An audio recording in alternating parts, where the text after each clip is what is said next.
Olá, sou Patrícia aqui do Espaço Metamorfoses. Hoje vamos falar aqui de uma coisa diferente.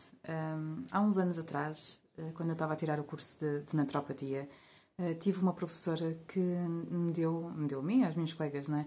Um exercício que eu achei na altura extremamente interessante, que não compreendi na altura logo, e depois quando fui para casa ali assimilar, acho que foi dos exercícios que eu mais gostei de fazer, muito sinceramente.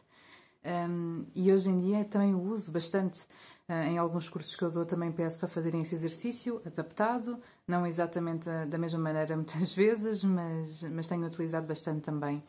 E continuo a utilizar muito isso como meio de introspeção e de análise de algumas situações, tanto em mim como em alguns pacientes. Foi uma coisa muito interessante. E no que é que consistia esse exercício? Esse exercício consistia em nós identificarmos uma planta com a qual nós nos identificássemos e dizermos o porquê.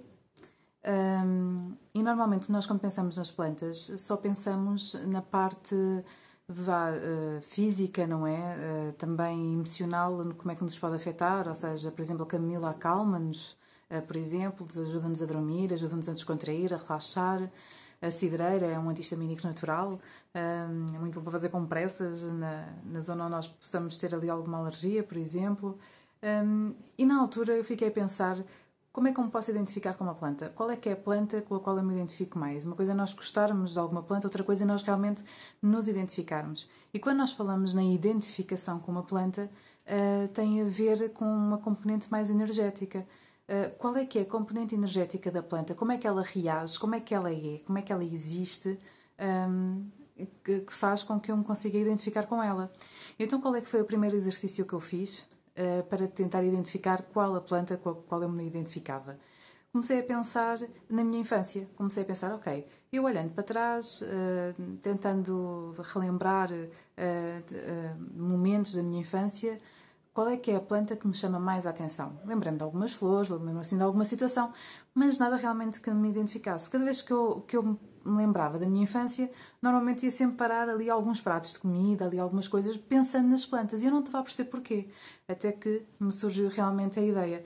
Eu estava a pensar sempre em pratos de comida, mas que tinham um condimento específico. E realmente eu nunca me tinha apercebido. Condimento esse que eu hoje em dia não uso.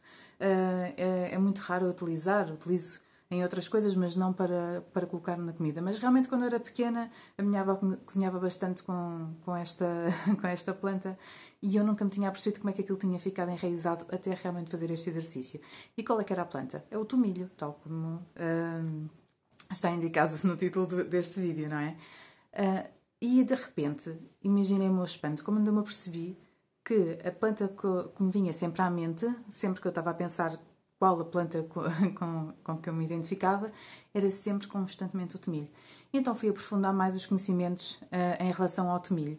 E o que é que eu me apercebi do tomilho? O tomilho é uma planta resiliente, resistente, que pode estar a acontecer uma tempestade imensa, podem arrancar o tomilho, mas ele arranja ali uma brechazinha no meio da estrada para conseguir surgir novamente e surge com força, com vitalidade, com uma estrutura. Ele vai e empurra aquilo que for necessário. É a planta que realmente mostra que é necessário garra, que é necessário coragem, que é necessário continuar sempre em frente, independentemente daquilo que se possa estar a passar. E porquê é que é interessante nós falarmos no tomilho como uma planta, como a erva da coragem? Porque nós, se quisermos utilizar esta energia, esta vibração energética do tomilho, temos muito bom remédio. É encher a nossa casa de tomilho, é fazermos banhos com tomilho, escaldapés com tomilho, chá de tomilho, temperar a comida com tomilho, usar tomilho. Obviamente com peso quanto em medida, não é? Não é agora estarem a tomar e a comer quilos de tomilho, até porque não é nada aconselhável, pode ser muito contraproducente depois outro tipo de efeitos assim mais tóxicos no vosso organismo, mas podem fazer banhos à vontade, podem fazer defumações na vossa casa com tomilho, principalmente nas alturas quando vocês têm que tomar decisões em que têm que ter mais coragem, onde é necessário fazer uma mudança maior na vossa vida. Aqueles momentos em que têm que dar um passo em frente e sentem-se ali mais inibidos, mais retraídos. Tomilho, façam uma defumação em casa, tomem um banho com tomilho, um chazinho com um bocadinho de tomilho, qualquer coisa, coloquem mais tomilho na vossa vida. porque é muitas vezes isso que nos faz falta. É arranjarmos só mais aquele bocadinho de coragem, só mais aquele bocadinho de incentivo. E o tomilho às vezes faz toda a diferença. Usem, abusem das plantas, neste caso a vosso favor, não é? A parte energética das plantas. Tentem compreender um pouco mais. Elas estão aí exatamente também para isso, não é? É também a sua componente energética que é assim tão importante. Se nós fazemos limpezas energéticas, convém perceber para que é que cada uma serve. Não é só, está aqui uma mistura de 7 ervas, vamos fazer aqui esta defumação de 7 ervas. Não. Vamos perceber que 7 ervas é que estão dentro daquela mistura, quais é que são os objetivos de cada planta, de cada erva, o que é que aquilo vai trazer para a minha vida e para dentro da minha casa. Pelo menos uma coisa não falha. O tomilho vai-vos dar mais coragem, vai-vos ajudar a dar um passo em frente. Obrigada e usem muito o tomilho.